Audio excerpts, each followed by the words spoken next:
What follows is an interview with Pauline Grogan about writing a book following life-changing treatment injuries.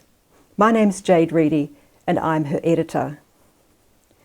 At the age of 75 and with a busy and rewarding life, Pauline suffered 2 strokes as a result of angiograms to check her heart.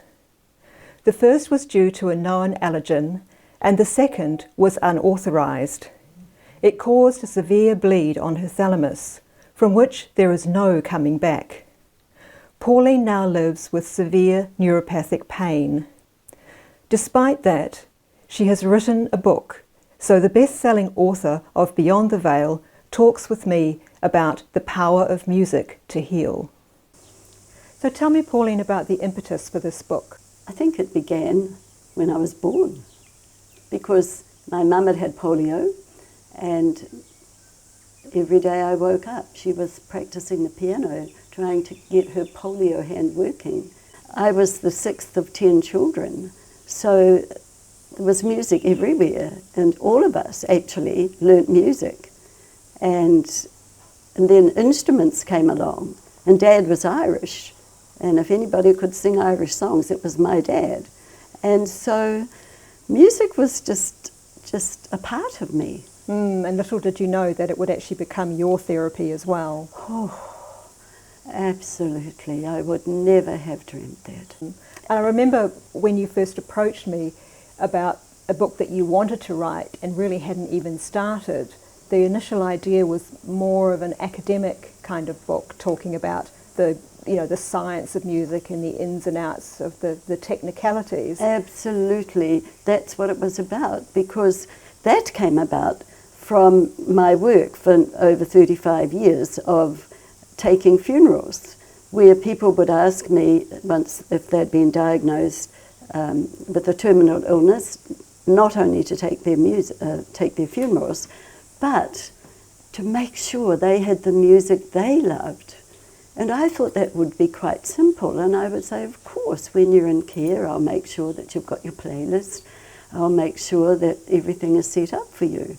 And then, as time went on through the years, I discovered not only was it not happening, but nobody was interested in it, and yet these people were dying. You mean none of the caregivers or the structures that surrounded people? Yes, and I had a very important one, which was a big stepping stone in the passion that is in the book, when a friend said to me, please, she must have her music. And so I set it all up, and when I went back the next day to see her, I noticed that it was where I left it. And I said to the carer, who was lovely, I said, look, I noticed nobody's pushed play. And she said, I'm sorry, but it's not on our job description. So the writing was actually quite confronting in some ways. Hugely confronting, because all my life I've been writing something, be it wedding ceremonies, marriage ceremonies, motivational speaking, keynote speeches, writing, no problems. But suddenly I'm talking, what happened to me? And I'd get a lump in my throat, and my upper lip was so stiff I couldn't get the words out. And the vulnerability that opened up was just overpowering.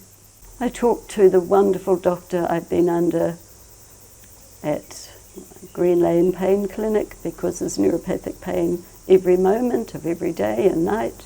It's Dr. Tipu Amir. And he said, there is no coming back from this, Pauline. Go into Google and put in central post-stroke pain. And there I was. And once I saw it, that's me, that's what's happening to me. It was empowering. But if it were not for Dr. Tipu Amir, I could never have written this book. You talk in the book actually at that point about how you came to this realization that God is in the pain. I tried to see it not as pain, but as a part of my journey, a part of For example, there would be no book if I hadn't had the strokes. So it's been a spiritual journey. Absolutely. And in that spiritual journey, I think one sooner or later comes to places of joy or grace that somehow perfect. give it meaning and purpose. That's correct. But the only way I could come to that place was to make a conscious decision that I would have somewhere in my little apartment where I could sit and breathe and be close to nature and feel the light.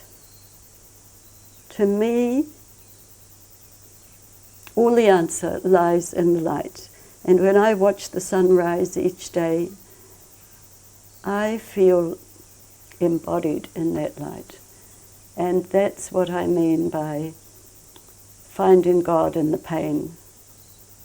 I'm not talking about any specific religion or any specific philosophy. I'm talking about each of us finding what works for us. And for me, and it actually has been like this since I was a little girl on a farm watching the sunrise, and today as a woman of almost 80, the light is where I go.